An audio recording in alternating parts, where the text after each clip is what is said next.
এ বুন্ডিরা কিরাম আছো কদিন আজকে কলম আমি রং বেরঙের একখান মেকআপ নিয়ে চলে আইছি, মানে সোহের মেকআপ আর কি। তোমরা যারা মেলা আগের তে আমারে দেখতেছো তারা কিন্তু সবাই জানো আমি কিন্তু কালার নিয়ে খেলা করতে খুব বেশি পছন্দ করি। যাক আমি কিন্তু একটু জাদু করে মেকআপ করে চলে আইছি মুহির বেসটা তোমাকে আর দেখালাম না, বেস তো তোমরা কম বেশি সবাই করতে পারো। আমার কাছে মনে হয় কি জানো, সোহের মেকআপটাই আসল। তুমি যদি সোহের মেকআপটা খুব ফাইন করে করতে পারো, দেখবা তোমার আউটপুট কিন্তু খুব সুন্দর আসবে মেকআপের। দেহ দিনই এদিকে কথা কতি কতি মেকআপের কথা কতি ভুলেই গেছি। দেখো চোখে কিন্তু ওই যে সাদা কালারের বেস লাগাই নিছি, ওইটা লাগালে কিন্তু কালারফুল মেকআপগুলো খুব সুন্দর হয়, কালারগুলো খুব সুন্দর ফুটে ওঠে। আজকে কলাম আমি 2-3টে প্যালেট একসাথে নিয়ে কাজ করব, সবগুলো নাও দেখাতে পারি, তোমরা খালি কালারগুলো দেখে রাখো, ওইগুলোই হবে, যে কোনো প্যালেট দিয়ে তোমরা কাজ করতে পারো। এই যে একটা খয়েরি কালারের হচ্ছে তোমার কালার দিয়ে আমি পুরো গাইডলাইনটা করে নিচ্ছি একটা ক্রিজে, বুঝছো?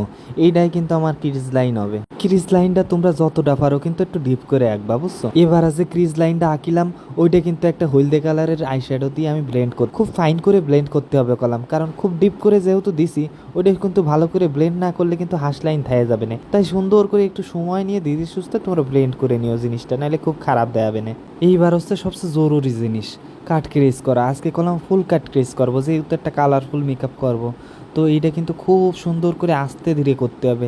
এখানে কিন্তু আমি একটু ফাস্ট করে দিছি, মনে হচ্ছে অনেক দ্রুত করেছি, কিন্তু আসলে কিন্তু দ্রুত না, অনেক সময় নিয়ে ধীরে সুস্থে করে একটু শার্প করে কাটতে হবে, নাহলে কিন্তু এব্রোতে ব্রয়ে গেলে ভালো লাগবে না। নেই অফ ক্যামেরায় আমি দুটো চোখই করে আইছি, নাহলে কিন্তু অনেক সময় লাগতো দেখাতে।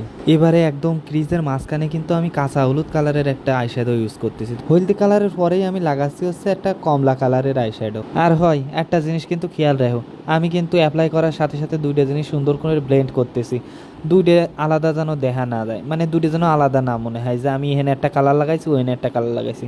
সুন্দর করে ফাইন করে দুটো মার্চ করে দিতে হবে একসাথে। একদম লাস্টে কলম আমি বেগুনি কালার দিছি, হালকা বেগুনি আর গাঢ় বেগুনি, মানে একদম শেষে দিছি গাঢ় বেগুনি, তার আগে একটু হালকা বেগুনি ইউজ করছি, বুঝিছো?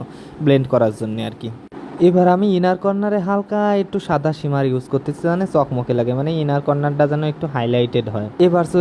এবার চলে আসলাম সোহের নিচে, ওই যে গাঢ় বেগুনি কালারের যে কালারটা দিলাম ওই কালারটাই দিচ্ছি আউটার কর্নারের দিকে। ইনার কর্নারের দিকে আমি একটু ব্লু কালার ইউজ করে ওটা ব্লেন্ড করব খুব সুন্দর করে। অফ ক্যামেরায় কলাম আমি একটু কাজল আর আইলাইনার দিয়ে নিছি, ওটা আর দেখালাম না, ও তো সোজা, তোমরা পারো সবাই।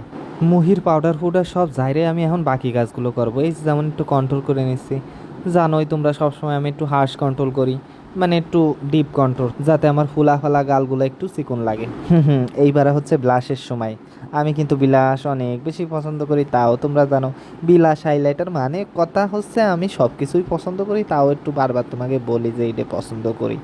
আসলে মেকআপের সব কটা পার্টই আমার পছন্দ, কিছু কিছু পার্ট একটু বেশি পছন্দ, যেমন এই হাইলাইটের পার্টটা, এই পার্টটা আমি কোনো সময় কাটতেই পারি না, দেখলে নিজেরই মনের মধ্যে এত শান্তি লাগে, মনে হয় তোমরাও একটু দেখো, এই জন্য এই পার্টটা একটু বেশি করে রাখি তোমাকে জন্যে।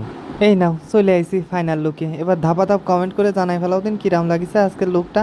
অবশ্যই কিন্তু কমেন্ট করতে ভুলবা না, তোমাকে কমেন্ট ফেলে কিন্তু আমি অনেক বেশি ইন্সপায়ার হই, আর ভাল লাগলে একটু সাথে সাথে শেয়ারও দিয়ে দিও। আচ্ছা টাটা আজকের মতো।